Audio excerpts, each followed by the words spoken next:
Oh, what's this? Different background, only one person. What could possibly be happening here?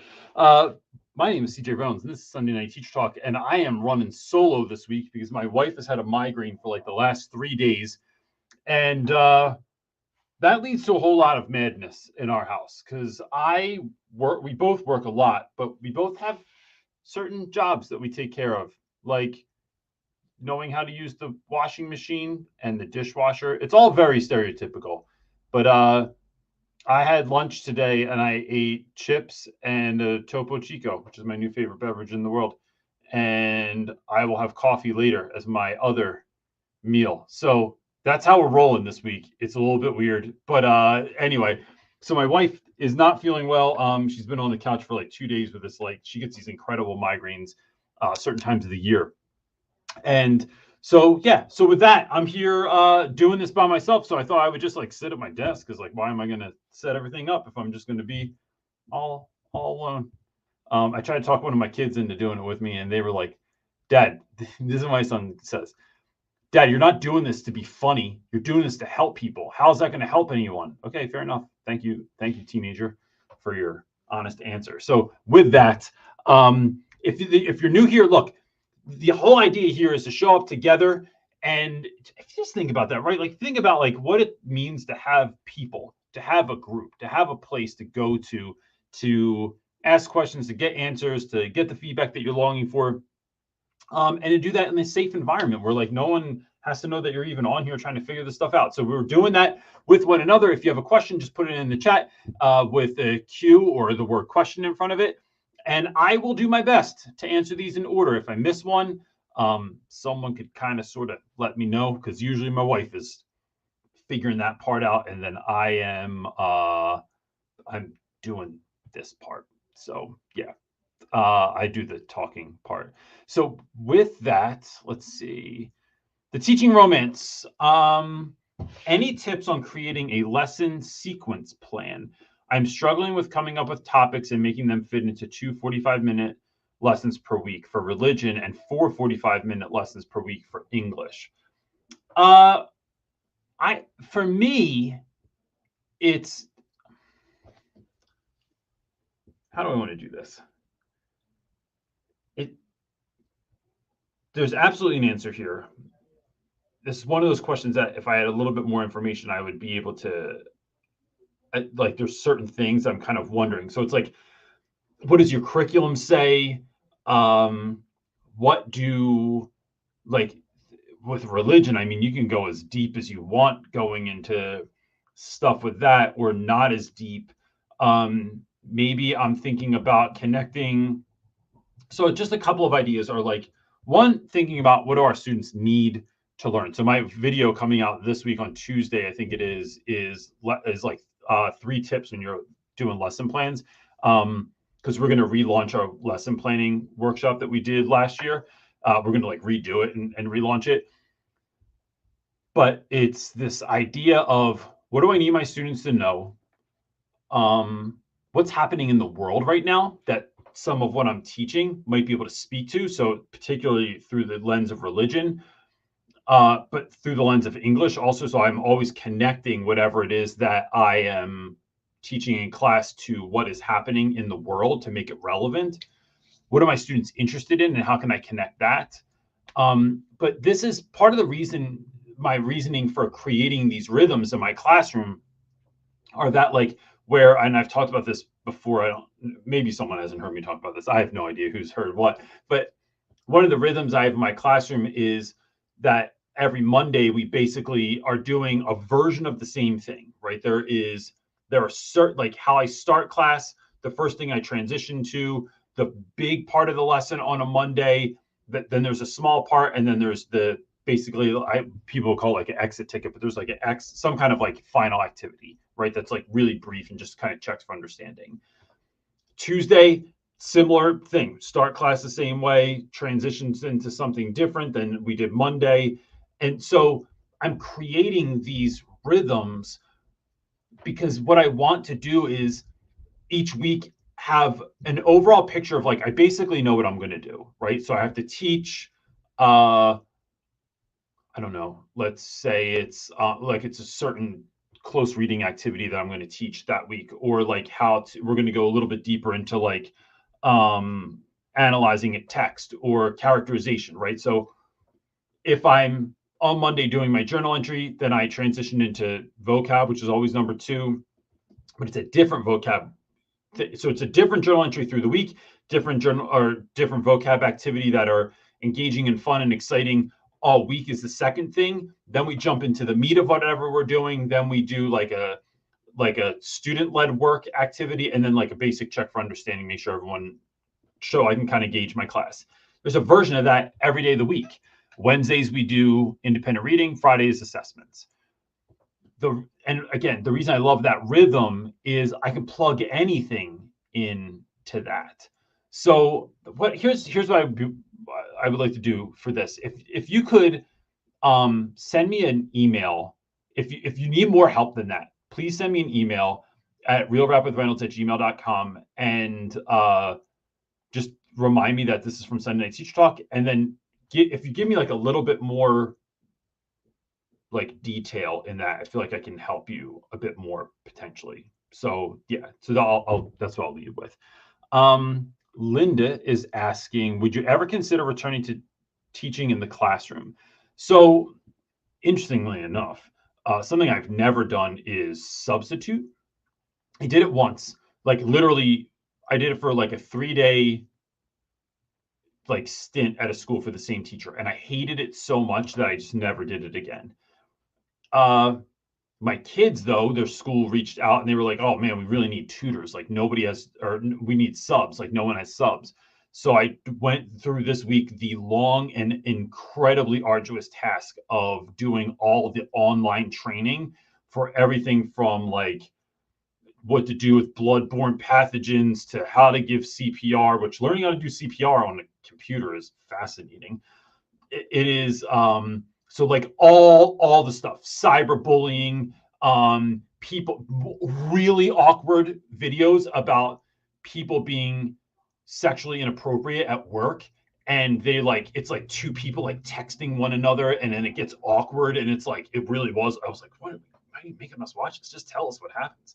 We all know what this is. So I did that whole thing. So this week I am up for subbing, and I'm interested to see what that does. I'm interested to see if I like it, if what that makes me feel about kind of being back in a classroom. I know that I can't just sub, like I can't just hand out work. So there's going to be an engagement activity in some level. I feel like once I get to know kids, maybe that even becomes like just leave lesson plans for me, because I can't just sit here and like watch kids do worksheets or put on a movie. So to your question, Linda, I'm not certain. I ask myself regularly, I pray regularly to ask if like, should I still just be doing what I'm doing, or is like, what's the direction that I'm going in? And I've not gotten another answer. So I'm still on this course, but I'm curious what subbing will bring up for me. And I can make videos about substituting, which people always ask me about, and I never have an answer for because I hated subbing. But my wife was like, dude, that was like over 20 years ago. I said, that's fair enough. That was like before we even moved to Africa. Like it was a long time ago. I had straight black hair. Let's see. What has inspired you most recently? Linda's asking. That's a great question. Gosh, what am I paying attention to lately?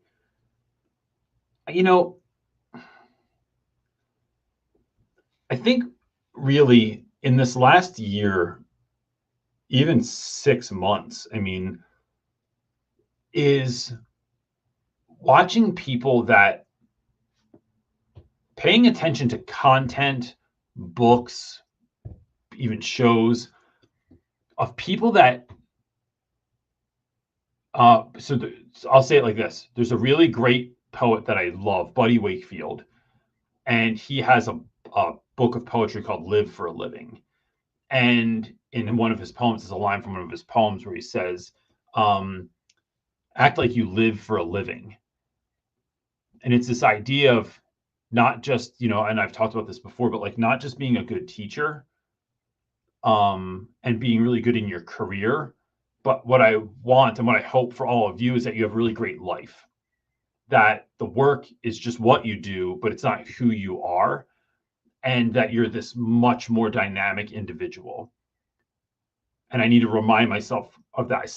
I sit in this seat 90% of my day. I like just sitting here staring at this computer screen, making stuff, creating stuff. There's only the two of us working for us right now. And because as I said, like last winter was really, really slow. So it's like constantly grinding and grinding and grinding. And I'm not a proponent of hustle and grind culture, but I see the necessity in it sometimes.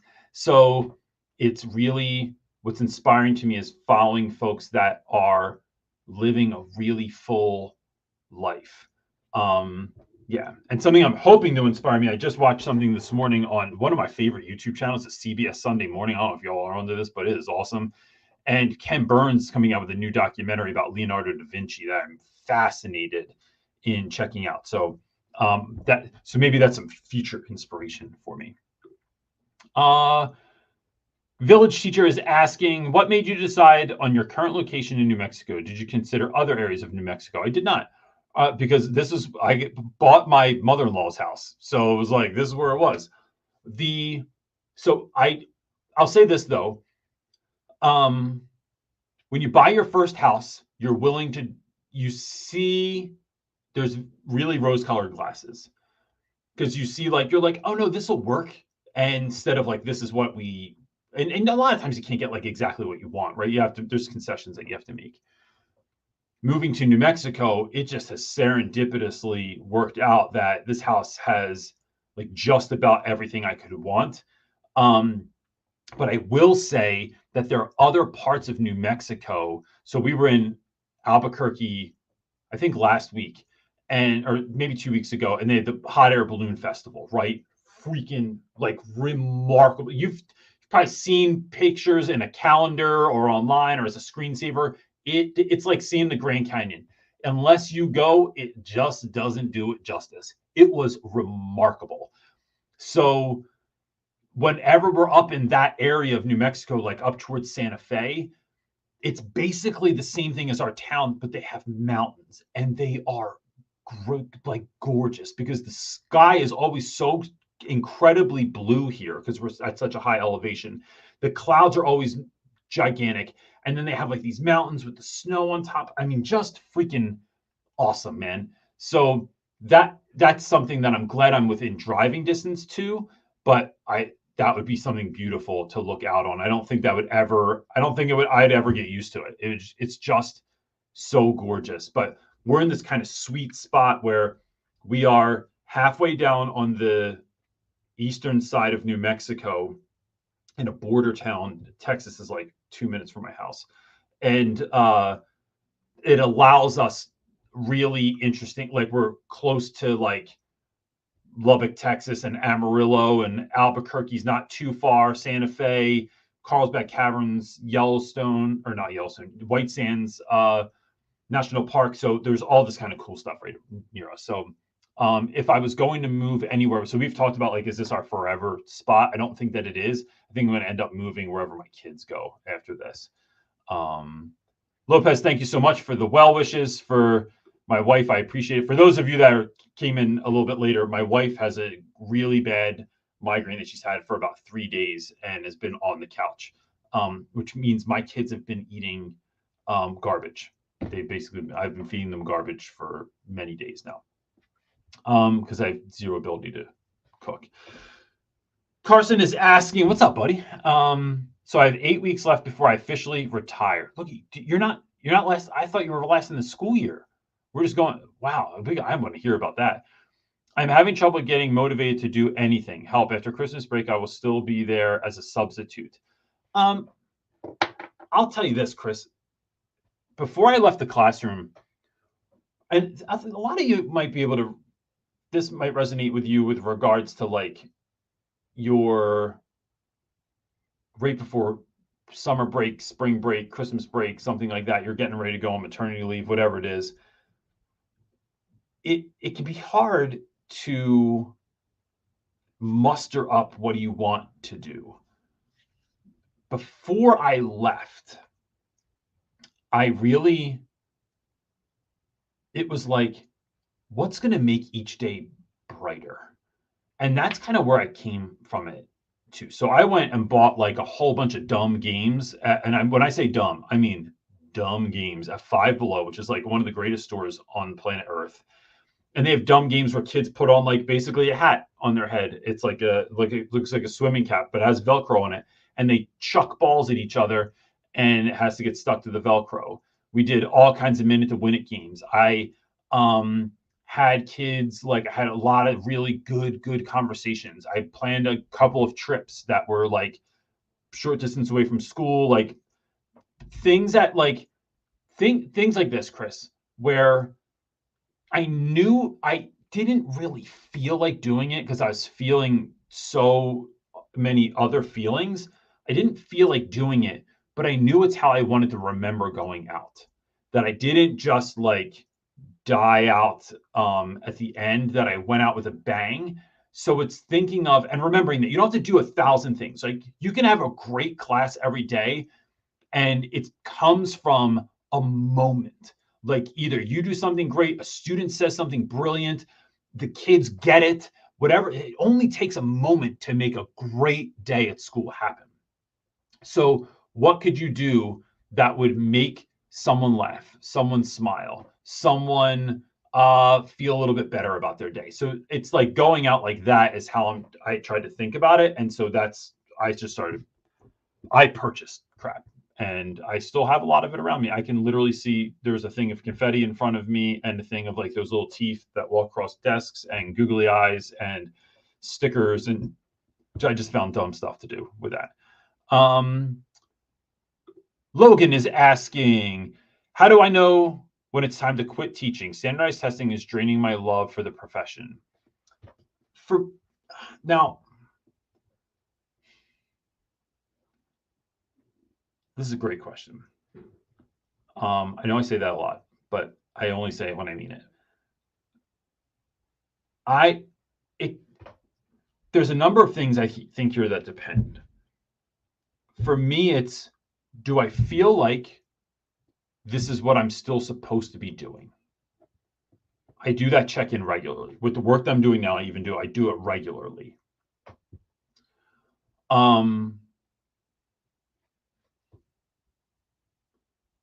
If the answer is no, then I have to start looking around for what else I would do. I'm not interested in just doing anything.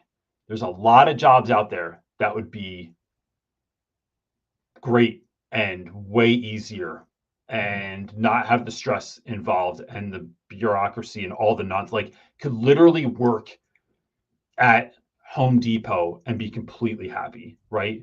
And probably make a little bit more money. But is that what I feel like I should be doing? That's my first question. Then is it the job or is it the school? Now, look, some of y'all have many options for schools around you. Like if you live in a city environment, like even Philly, like you could go to Jersey, you could go to Delaware. There's tons of school options. Where I live now, not so much. And so I realize that is limited. Is there something else that would still scratch the teaching itch that would be similar? Could you tutor? Could you teach online at schools? Could you tutor online?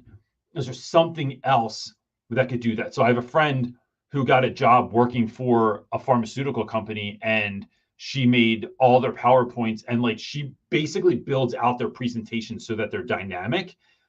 And that's what she gets paid to do. She doesn't have to do the presentation. She just creates them. She creates the activities and stuff like that. So it's still a bit of that teaching. She has a foot in that world without having to like execute the plans. There's other people that are hired to do such things. I would really consider any number of those things.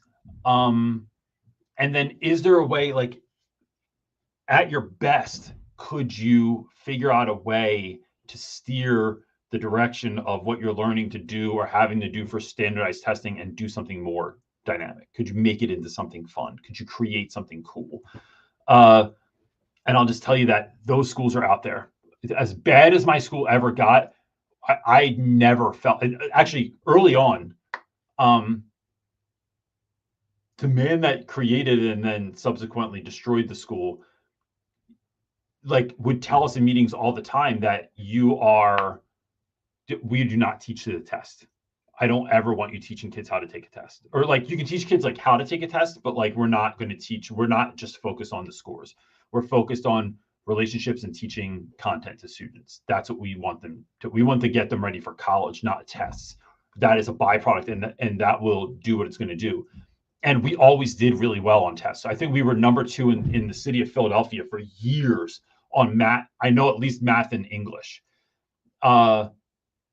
So it's keeping your eyes open for schools that might fit that better, because I know that they exist. I know the school my children go to now, I think if I worked there, I've talked to my wife about it, I'd get away with anything. I mean, it would be the most game on scenario ever. I don't think they would question or push back about anything. So those schools exist. It's just finding what is right for you. What are you supposed to be doing next? So that's a little bit of how I would kind of navigate that. Let's see. Ivan. What's up, Ivan? The question is, how do you deal with rigor? How do you deal with rigor with students who aren't at the level they should be? I have AP US history with kids who aren't up to the level and are dragging the rest of the class behind. Now, wow, that took a turn, because I was going to answer it one way, and now I'm like, how would I do this differently? So in a regular class, or in a class where I have students with IEPs and things like that, what's rigorous to them is what's rigorous to them. What I think you need to do is have a conversation with your either department, some level of leadership, right? Whether that's administration or not. So I would probably go to, like at my school, I would go to my English department head. Because kids that are in AP should be able to handle AP work. And if you can't, I mean, our students were always just taken out of that class, because what they didn't want to do is pay for the AP exam and then have kids underperform or not show up for it. So it was like, it wasn't just like a place we just put kids, at least in the best years of our school. It did become that way. It was like, oh, they're smart, put them in an AP. But it's like, AP classes were always a dream for those teachers, because these were kids that like always went above and beyond, always did all the reading, always tried hard. And so you got to really stretch them because they were into that. I've never taught AP class in my life. I was the opposite end of the spectrum. I was like, kids that hard to motivate, hard to get to do anything, hard to get them to come to school, hard to get them to not be high when they got to school. Like that those are my classes. So I would speak to your leadership and say, like, what is your hope? Like, what is the outcome you would like to see from this? Because right now we're setting this up to a degree where like these students aren't buying into it. So that's part of it. Is there a part of it, Ivan? I don't know, but it's worth it. I think self-reflection is the most important thing. Sometimes it's like, are you a part of that equation? Is the way that I'm teaching it have something to do with what these students are doing? So I might ask the kids, like, hey, listen, like, pull those handful of dudes aside and say, like, what's the deal? That, this is what I'm seeing, or this is what I think I'm seeing. Why aren't you participating more? Why aren't you a part of what we're doing? Why aren't you invested in what's happening here? I'd ask and see what they have to say, and then contact parents, because parents are probably so proud, or they're either too proud, super proud that their kids are in there, or they are they're expecting that their child's doing well because they got into AP. So it's like reaching out and saying, like, hey, this is what I'm seeing in class. I just want them to be able to, take advantage of this. I know a lot of schools, like if you do well in AP, you can get like college credit and things like that. So I'd start touching base with talking to students, talking to leadership, and talking to parents about that, to see what's going to motivate kids to do well, because not always do kids want to do well, but somebody else wants them to do well, and that can be enough of a motivator. Stephanie, too many questions. I'm trying to I have my wife usually gives me a signal if I'm going on too long, or if she thinks I did it, like answered it adequately, and I don't have her here to do that for me. As a matter of fact, she's not even watching me in the other room, she told me. So how do I support my teachers with behaviors? I'm assuming we're talking about student behaviors. I think that what we need to do when we're supporting each other is, one,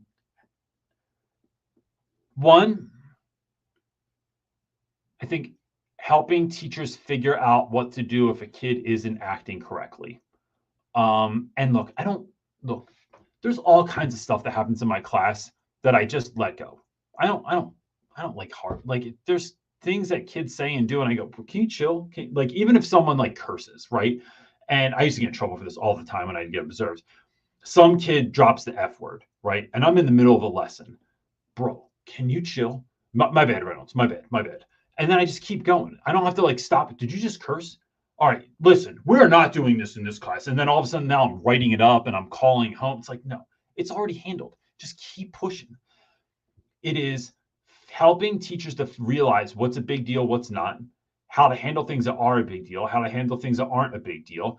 I think if those teachers had really strong relationships with parents and with students, they would have far less behavioral issues.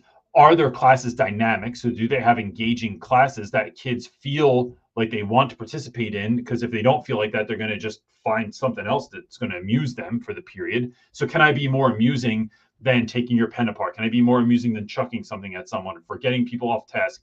To see I had worked with a teacher the other day who said that the kids, they're watching a class, so they're sitting in on a class, and the teacher is hard of hearing. She's pretty old, and the kids have this thing that they do where they want to see who can say penis the loudest without her hearing it. And so the other kids can't pay attention, and this is becoming an issue. So it's like trying to figure, like making sure that folks like have their class on lock. And then for the really out of pocket students, do teachers know what they can do when they need to, like, remove a kid from class, ask a kid to step outside, have someone else speak to them? Like, there's all these kind of like components to that. Yeah. And so for that, look, if anyone needs it, we have, we created, I don't have a link here, I don't think, but let's get rid of that. I'm so good at doing this by myself. So we have classroom management workshop series. So you can purchase this for yourself. You can get it for your whole school. Like, you can just contact us and we can license it out to your whole school. But it is literally the most comprehensive classroom management training I've ever done. We have it in 2 levels. So there's like the kind of basic level, and then there's the VIP level that you get all the resources with and stuff like that.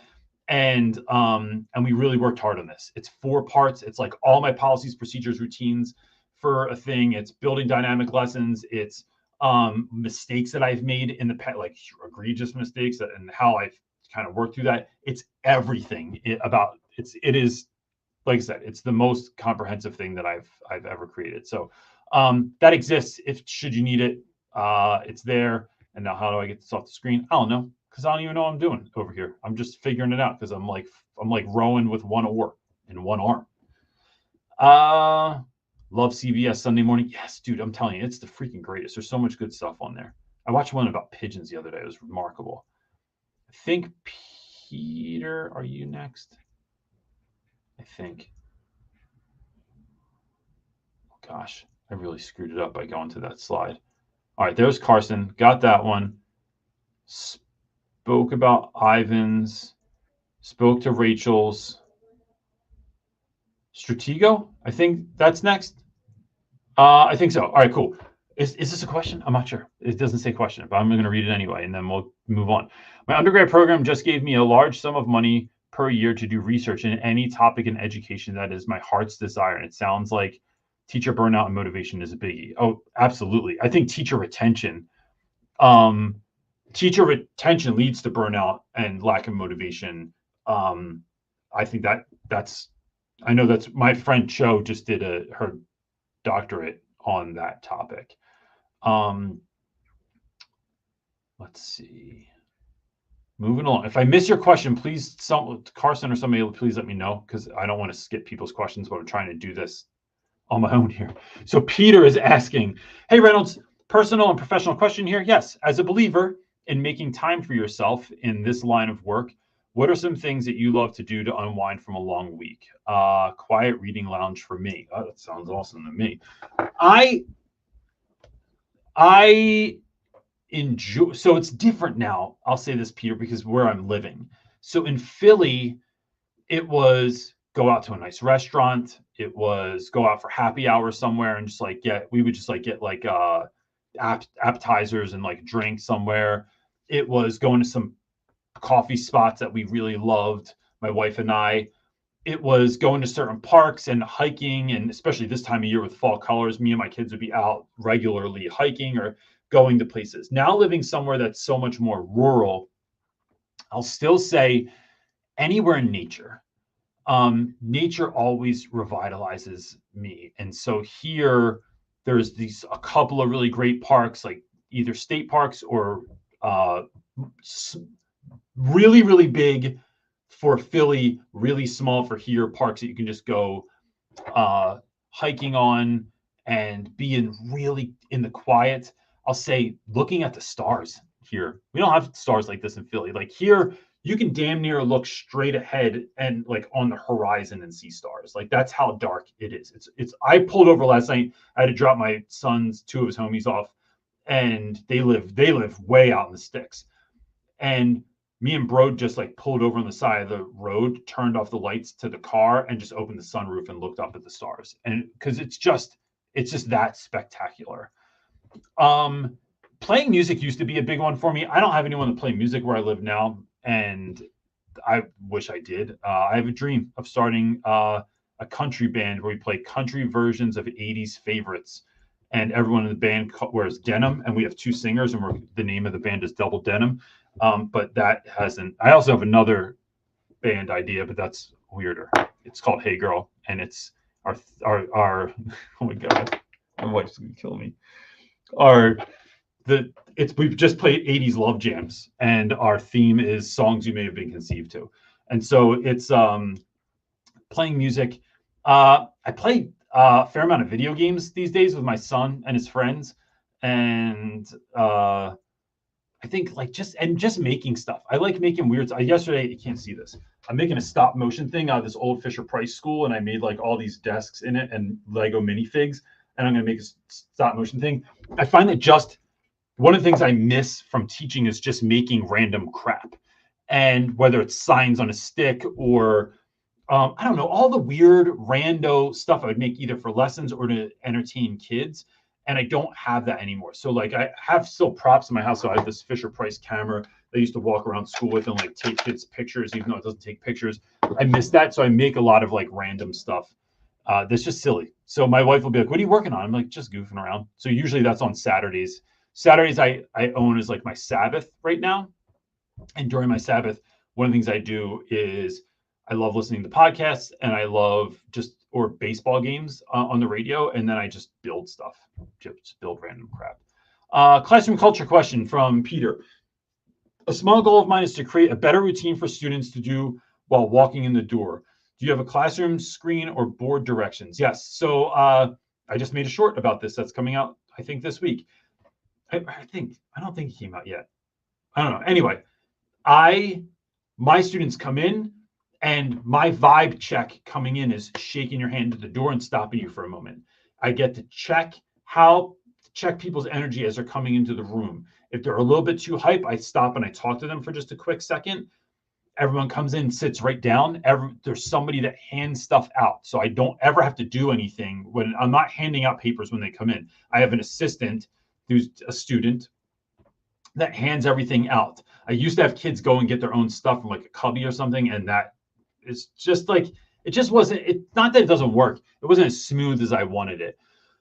So I have my lights turned down fairly low. I don't use overhead lighting in my classroom. I just use window lighting with shade so I can kind of direct it. The smell's on point. I have music playing in the background, which is always like lyric free, like a lot of like lo-fi hip hop jams and stuff like that. And then on the board, so when I had a whiteboard, I had it on there. When I had a projector, I had it on there. And then when I got a smart board finally, I would have everything on there. So it said the agenda for the day. So what should you be doing now as soon as you walk into class? We called it a pre-class. What should you be doing pre-class while you're talking to your friends? And then here's the first, like, here's all the activities we're going to do in a day and how long they're going to take. So that I'm in doing that, I am creating a vibe that's helps people chill out. They know everything we're doing in a day, so I'm getting rid of those questions. I'm not getting questions for like 1,000 things that we're going to do today. And the kids are already have on their desk what they need to do it. And if someone doesn't have a pen or pencil, I have someone that has that job too, because I'm not interested in like I'm not interested in stopping class because someone doesn't come prepared with something. It's just a battle that I've never been able to win. And so it's like, no, here's a mini golf pencil and move on with life. Let's see. Another question from Stratego is, if you could do any educational research, what would you research and write a thesis on? I think there's a couple of things, right? We love to talk about 21st century learning. And we like to talk about getting kids for like the reality of the new world, but we still run school like it was run 100 years ago. Like most schools are still just, you're sitting in rows, you're reading the textbook, you're answering questions you regurgitate on a test. And there's maybe a couple kind of cool things that you do a year, but I think school should be more about learning how to work together, learning how to fail and fix, learning how to ask interesting questions, solve interesting problems. And so let's come up with a new model of like what this could actually look like that would be really, really actually useful based on today. So because we're still running schools like Henry Ford, told us to. I heard something on a podcast the other day. Henry Ford actually, so I mean, he's basically the father of modern day schooling. Like the way we run school is based on Henry Ford's model. Henry Ford invented the weekend. I didn't realize this. People always had off on Sundays, but he decided to give folks off on Saturday, and so he created the modern work week also. The other thing is, I just think there's so much value in making things fun. And I don't think there's been enough research done on this, that making school enjoyable is something that is I just think utterly beneficial. That when people learn, and when I do presentations at school, we spend a considerable amount of time on this, on how I do that in class, when I do that in class, why I do that in class. But the research points to, if you can make something enjoyable, it helps you to retain it more. And that could be for rote memorization. It could be for deeper, more important topics. But yeah, I just think fun and silliness have a really big role to play in school. And I think school design is really fascinating to me also. When I get to visit schools where they've been thought about the entire school. So schools don't look like an insane asylum from the 1800s where it's just white walls. Nothing's allowed to go up on your wall. Don't dare like take any creative steps unless they are like pre-approved. It's like what would it look like if we used the whole building, and what would it look like if we let teachers be professionals? So that was a lot for me to say, and I hope I answered your question. Next question, Ruth Akers. How are you maneuvering being mom and dad while your wonderful wife is sick? So my wife has suffered with migraines for as long as I've known her, and nothing is ever. think some things dull it, but they never make them go away. Uh, for me, and I'll tell you this, man, I've never talked about this before. I don't talk about this with anybody, but I have a fair amount. I've never talked to a therapist about this, but I have a fair amount of what I am going to just call PTSD from when my mom was sick. So my mom got stage 4 cancer, was diagnosed with stage 4 cancer when I was 21, and she only lived for 5 months or so. I quit everything in my life. I quit school. I quit band. I tried to quit my girlfriend, but then I ended up marrying her. I quit everything to take care of my mom. That was, and I was, and I mean, I lost my dad when I was little, but I was only 4, so I didn't really like play a part in that. That time in my life was so traumatic that even as my kids, like being a parent, made it really difficult for me to help my kids when they were sick, because it just triggered so many horrible, difficult memories of taking care of my mom. And like when I say taking care of my mom, I mean like taking her to the bathroom and like feeding her and taking her to all of her appointments and being there when she would like lose her mind and have these like, because cancer had spread to her brain, so she's like hallucinating and stuff. Like it was really hard. So when my kids would get sick, that made it was difficult for me. So it's something I've really had to work. I've had to figure out. So I've always, I think this is just my personality too. I've always just tried to make it fun. So like when my wife wasn't sick, it's like, let me get the kids out of the house. Let's get you out of here and go do something else. Because what she needs more than anything is not for me to wait on her. It is for her to just have quiet and peace and no one asking her for anything. And that's no matter when she's sick. I mean, like when she got COVID or if she's ever had the flu or anything like that, it's like me just making sure that she has what she needs and then like getting everybody out of the house has been the best, which generally means we eat garbage and do fun stuff. And yeah, so that's, I don't know that that's particularly useful, but that's how I kind of deal with when my kids are when I'm trying to like just help out in that way. Rachel D is asking, I don't know how to support my team teacher when I don't see the same negative behaviors. I want to support her, but also reward the students for doing well with me. Help. So I'm curious, Rachel, is team teacher someone is teaching in your room, or is it someone else that's just on your team? So it's like a cooperating teacher. But either way, it's tough, Rachel. And I'll say it's tough like this. There are some kids that are just going to be great for you, and they're not going to be for other people. I've had this happen a ton of times. Like you put in the time, the energy, the effort to build the relationship, to build the connection, to create the lessons, to create the classroom, to be the person that's going to be able to connect with kids. And then other folks don't. And then they go, I don't understand. This kid's horrible in my class. And it's like, well, what is your class like?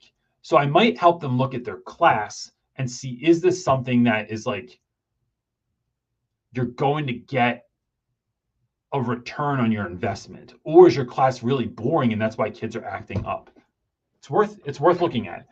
I will occasionally, if I have someone that I think could be a good teacher, right? There are teachers that are just as out of pocket as kids and they'll come to me for help, and I don't really move on that, because it's like, no, I'm not going to ask a kid to behave when you belittle them in class every day. Like y'all got to figure that out. And I'll actually help the kid more than I'll help the kid try and figure out how to navigate that scenario more than I will the adult, because you're also an adult. So like get yourself together and stop picking on kids. But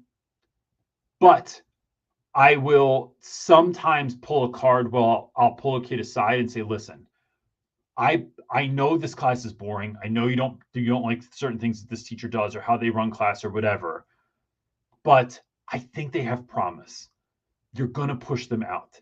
Can you please do me a favor and just check yourself and do well just for me?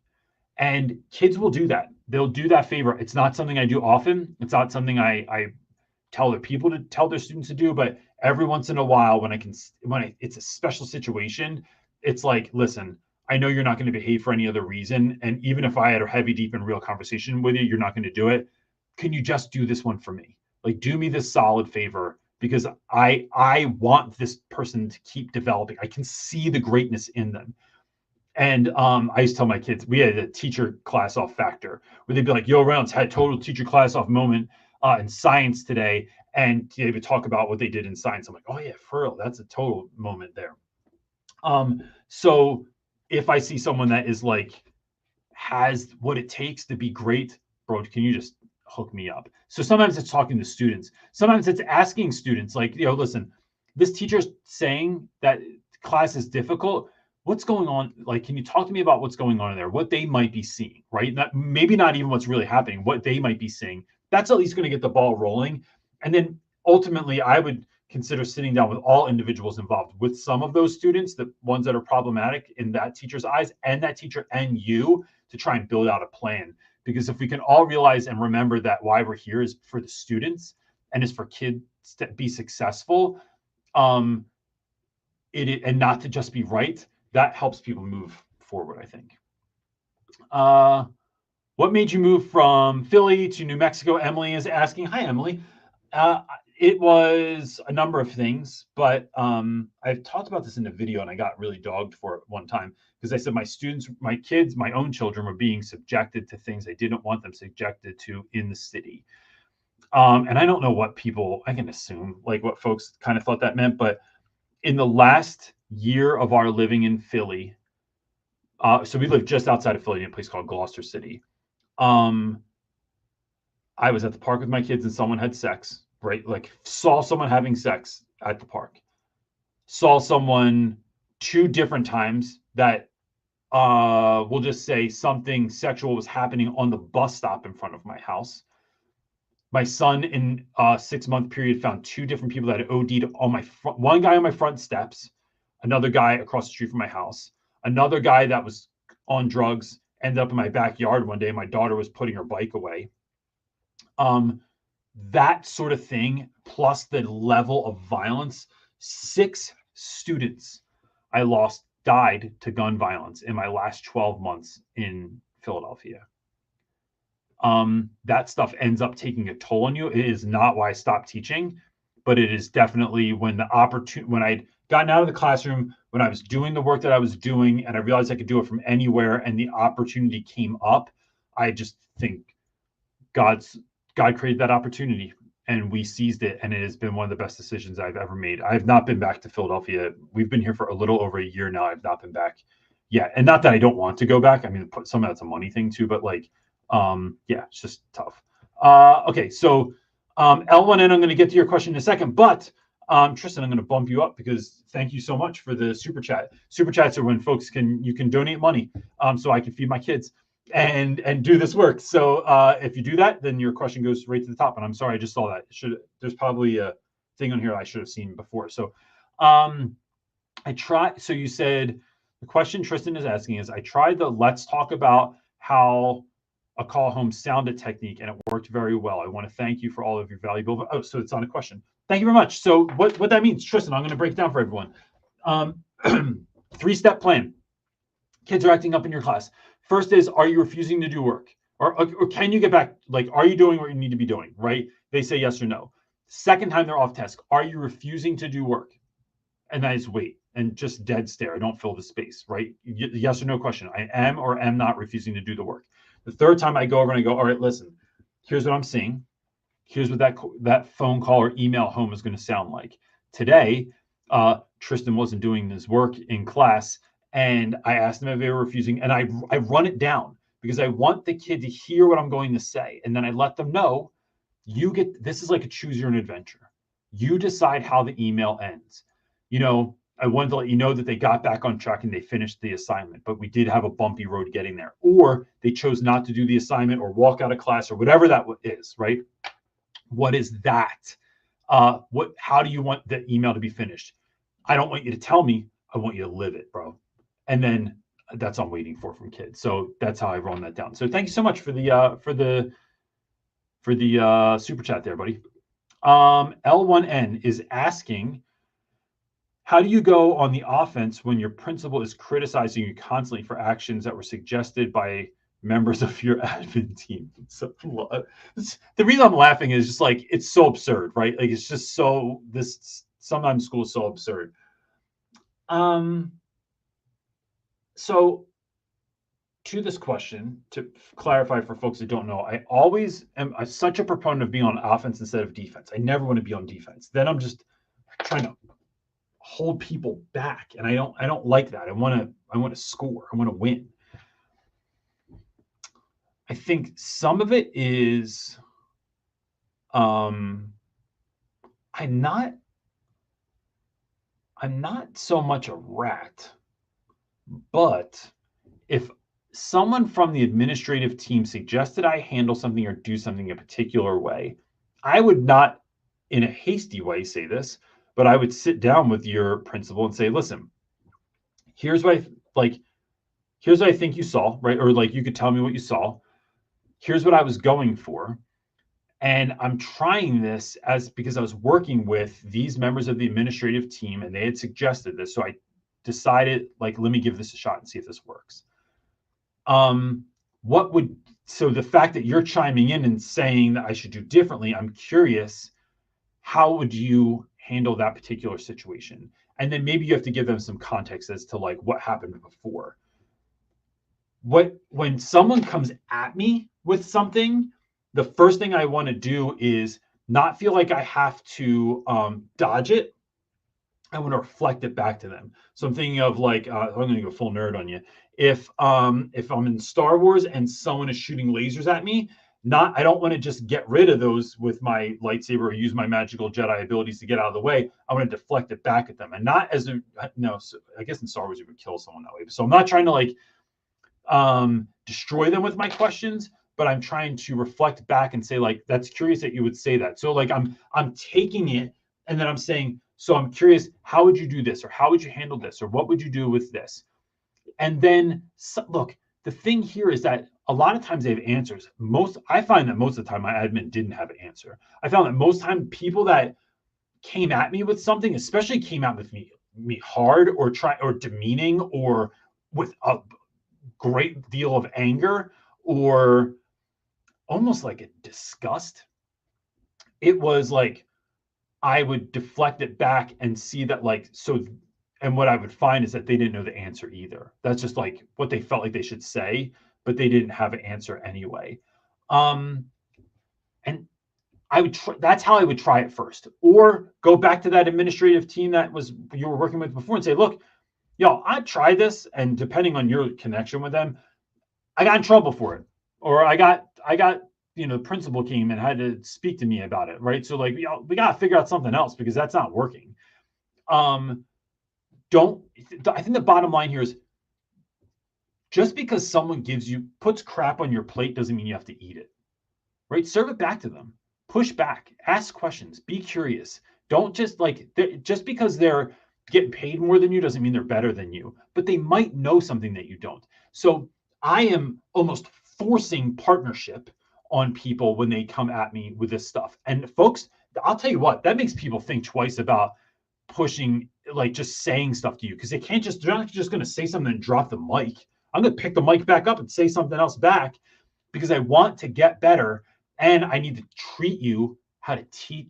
I need to teach you rather how to treat me.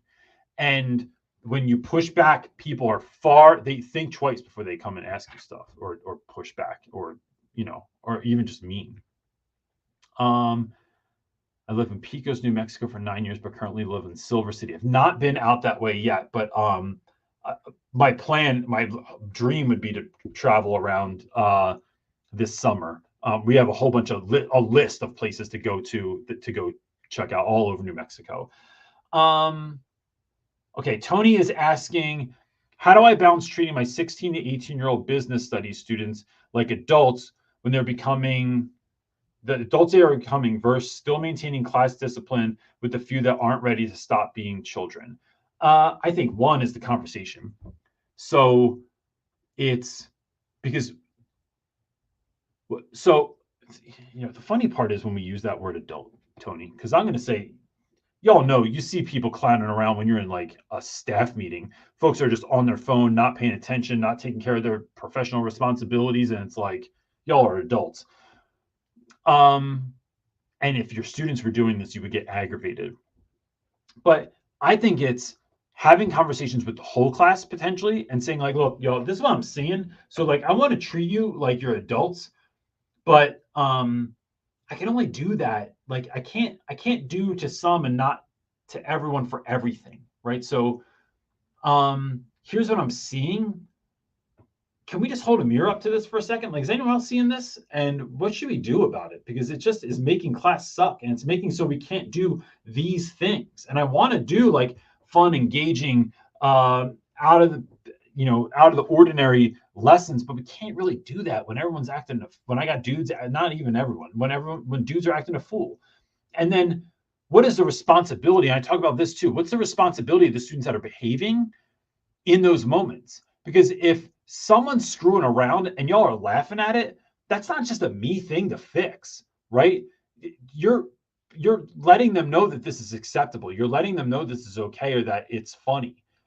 And I need you to like not, or because I'll tell you what, if you have some dude, if things are rolling in class and someone starts acting a fool and a student speaks back in a level of with a level of authority to let someone know to stop playing, stop acting a fool, that holds so much more weight sometimes than you saying something to your class. The other thing is pulling those kids aside, right? Like those handful of dudes, like, and having a heavy, deep, and real conversation with those kids. Listen, this is how the rest of the class is running, and this is what I feel like y'all are doing every day. Here's what I'm seeing, and it needs to stop because it's messing. Your behavior doesn't just interfere with your education; it interferes with other people's educations. So classroom management isn't this nice to have thing so I can feel like I have authority and I can teach. It is actually creating a conducive place for students to learn. And so I'm trying to create that conducive space, but y'all are working against me and I can't have that happening. Why? And I make it not because of me, because other people are being affected, their learning is being affected by your behavior. Not going to happen. So it needs to stop. What do I need to do? What do we need to do? Do you need to change your seat? Where could you sit in the classroom that would be better? Do you need time to stretch your legs? Do you need a break in the middle? Like, what do you need to help you do this? And then the last thing here, Tony, is that fair isn't equal. I'll treat certain kids like I'll let certain kids sit wherever they want and have other kids in assigned seats. I'll let some students talk while they're working and other kids not. Fair is not equal. I am here to help you be the best you can be. Some kids can have, you can give them time and space and ability, and I can let them work in the hallway or down the hall or wherever, do whatever, and they're going to come back to me with success. I have other students that, oh my gosh, you give them an inch, they take a mile. I'm just, like, I trust you till you give me a reason not to trust you. And if you're leading me to not trust you, then I just pull those reins back but it's to your betterment, right? It's not just because of me, right? That's the important thing. Is like, you are going to hang yourself if I give you too much rope, even if that's accidentally. Can't let that happen. And so I'm gonna pull back. Questions.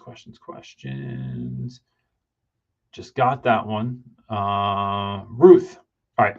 And then we're coming down on time here too, and I need to go check in on the old wifey.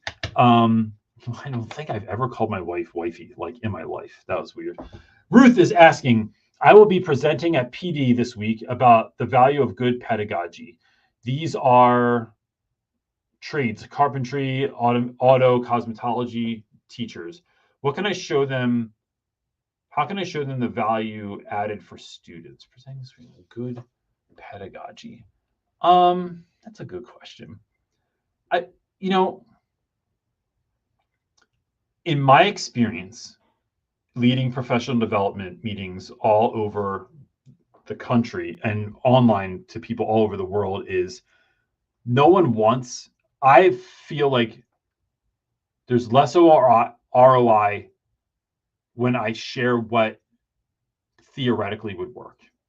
It's what have I seen work? So it's doing a couple of things. What, Ruth, are you doing in your classroom? Or have you seen other people do in their classrooms that worked? And so that's a huge component. That's something to really sit with and think about. And it doesn't have to be ridiculous. It's not like, although I'll tell you what, I have said it many times, Get Your Teach On is the best teaching event I've ever presented at or gone to. Well beyond, like unquestionably. That being said, it can feel like an overwhelming place because the level of, like, when they do room transformations, it is remarkable, the stuff that they do. Some of the lessons that are talked about are things that are like not really accessible. So how can, and one of the lines I use all the time is, how can you make your ordinary somebody else's extraordinary? What's a little thing you're doing in class that's going to help people to feel a little bit more in control, a little bit more in balance, a little bit more in rhythm, a little bit more like they took something that was kind of boring and like made it a little bit cooler, a little bit better. How can you help people sprinkle magic on what they're doing? The other thing is, how can I make this easy for you? So when I do PD, one of the things I work through with staff members is, I don't want you to feel like you have to do more. Just do it different. Take the energy and effort you're putting into this lane that you've been putting into for years and put it into this lane and watch the shift that you get in your classroom and in your students. So I think it's those two things. Like, how can I make this simple so that you'll do it, and simple so that it's not so hard on what you're doing. That's kind of what I'm looking at. Let me see if I can get one more in here. We have one. Okay. One of two. Okay. So Laura is asking, I'm teaching a remedial algebra 3 class. How is there algebra 3 that's remedial? I was in remedial math classes and they were not algebra 3. It was like, here are numbers, Reynolds. I'm teaching a remedial algebra 3 class of mostly seniors, with some overprepared and others struggling. Behavior is tough. Students sleep, interrupt, talk across the room, making it feel like whack-a-mole. Admin suggests sending them to the dean, but that's not my style. For context, I'm a 24-year-old female and my second year at an all-boys Catholic school. Any tips? Yes. All right. Hold on. Let me get a drink real quick, because I'm doing a lot of talking here.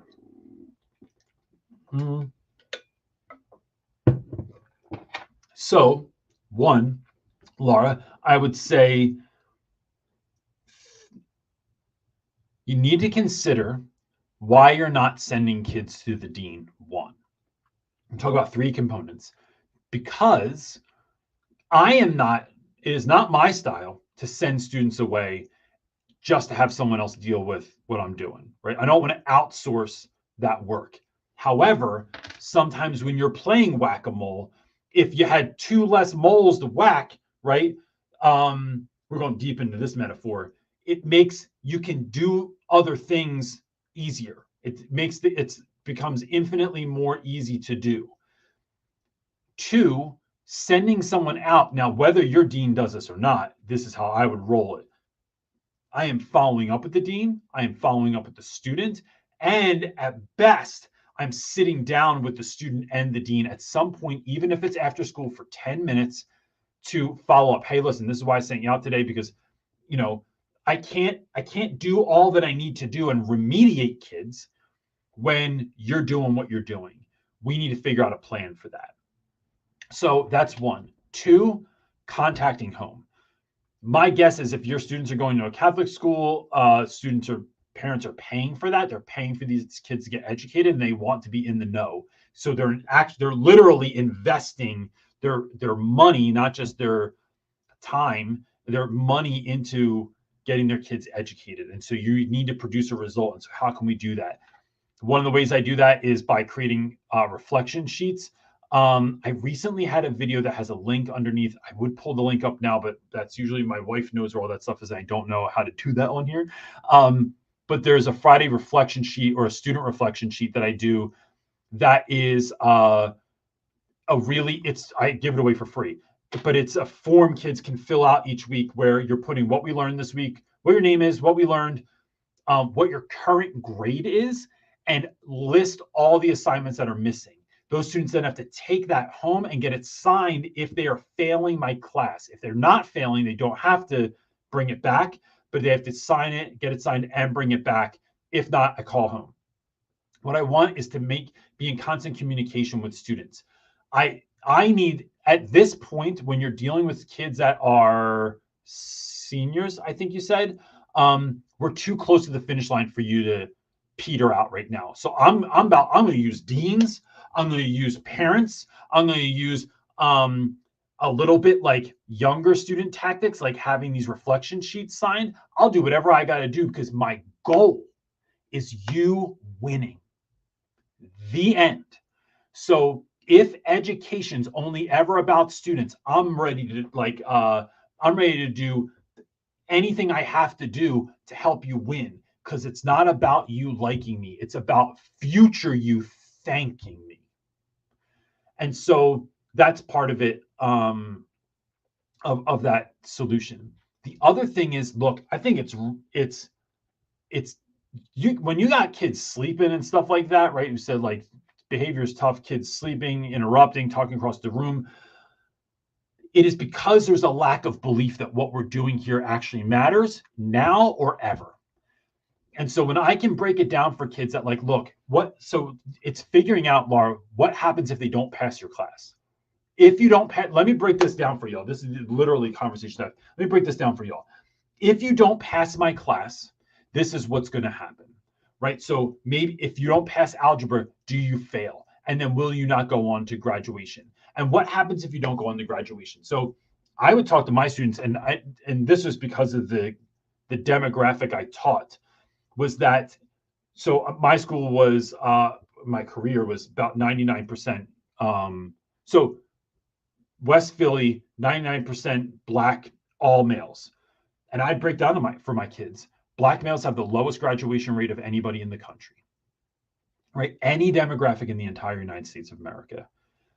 So, and then what happens, like what happens if you do not have a high school education? And what happens statistically if you come from the neighborhood that we come from, that if you're a Black male, you didn't graduate from high school. So so what's going to happen? And like, what does the school to prison pipeline like actually look like? And I don't do this to scare kids, but it's like I'm gonna keep it real, right? We're gonna have this conversation where I'm gonna keep 100, and I want you to understand why I'm standing up here. Y'all think I'm just standing up here because I was like good at algebra, right? Or I wanted to teach this class, or I like, no teacher dreams of teaching the unmotivated, right? We hope that we show up and what we're doing motivates kids. So y'all got it twisted. I'm here to help you win on the highest level. And right now you're not. You're failing yourselves and you're failing your families. And so, like, what does that even mean? Do you even care about your family? And I say this all the time, but this is what I talk to kids about constantly, is that most students in my class would tell me that they would die for their family, but would you live for your family? So act like it. And then I don't care if it's algebra. I don't care if you're not good at math. Are you good at caring for your family? Are you good at actually loving your loved ones? Because show up with your behavior and not just, and you're throwing it all away, right? And now maybe sometimes we're dealing with rich kids, but it's really kids looking at their lives and thinking like, do I want what I came from? Whether you're rich and your parents don't pay attention to you, some of you, or whether you're broke and you don't want to be broke anymore. Because I'll tell you this, it takes one person to change the trajectory of a family tree forever. And I am in the, and I'm not, this is not a pat myself on the back moment, but I am living that, right? My whole family has been riddled with drugs and alcohol my whole life, people in and out of prisons. I am the first male in my family to ever graduate from high school, right? And even my stepdad sucked. And so my kids know nothing of that. And I would argue that I don't know that either of my siblings are doing as well. I think that they struggle a lot with a lot of things in their lives. And that's not it means to dog anyone. I know they don't watch the show, so they're not going to hear me say this, but like, as the way to help y'all and help my students, like, my kids don't know that life. They don't know anything about, I mean, they've heard the stories, but they only know love. They only know getting talked to about things and not getting beat when you do something wrong, or being demeaned when you do something wrong. They only know like their parents trying to be patient, their parents loving each other. But that's because I took my life seriously and I decided that I was going to be the last in this streamline of events in my household of people that would ever act that way. And so y'all in my class have the power to do the same thing. Act like you have control of your life. Act like your life matters. So whether it's learning Latin, getting an A in German class, or doing remedial algebra 3, get it together, because you matter. And that's why this matters. I don't care if you believe in algebra. I don't care. I care that you learn how to play the game of education sometimes. If I can get you to understand the significance of literature class, history class, science class, algebra class, awesome. If I don't, but you still win, bro, I just hope you get it. I hope sometime you look back and go, yo, they really knew. Like Mr. Hart, like really, she had to figure it out. And we were too young and dumb to even understand. But it's having those real conversations with kids. Kids don't act like adults a lot of times because we don't treat them like adults. Have a heavy, deep, and real with that class or with those students, and let them know that this is what I'm doing. And going forward, this is what I'm willing to do to help you get out of the way of other kids. Because, like I said before, classroom management isn't just about your students behaving themselves. It's about them working together to create a classroom in which everyone can learn and get that free and appropriate education that they deserve. And so with that rant, gang, I'm out. I'm going to go check on my wife and make sure that she's all right. And I will try and figure out how to use the washing machine, because this is kind of like Mr. Mom. And there's a reference that most of you won't get. That's it, gang. Gang, look, I'm going to throw a QR code up here. If your school needs someone to lead professional development, I'm going to give you the email template already made up that you can just send to your admin, that you can just fill in your name and stuff like that. I'm going to give you a speaking clip, and I'm going to give you my whole speaking brochure with all the different stuff about me and that I speak on. If you have any questions, just hit me up and let me know, and let's make it happen. And that's it, gang. I'll see you next week. Peace.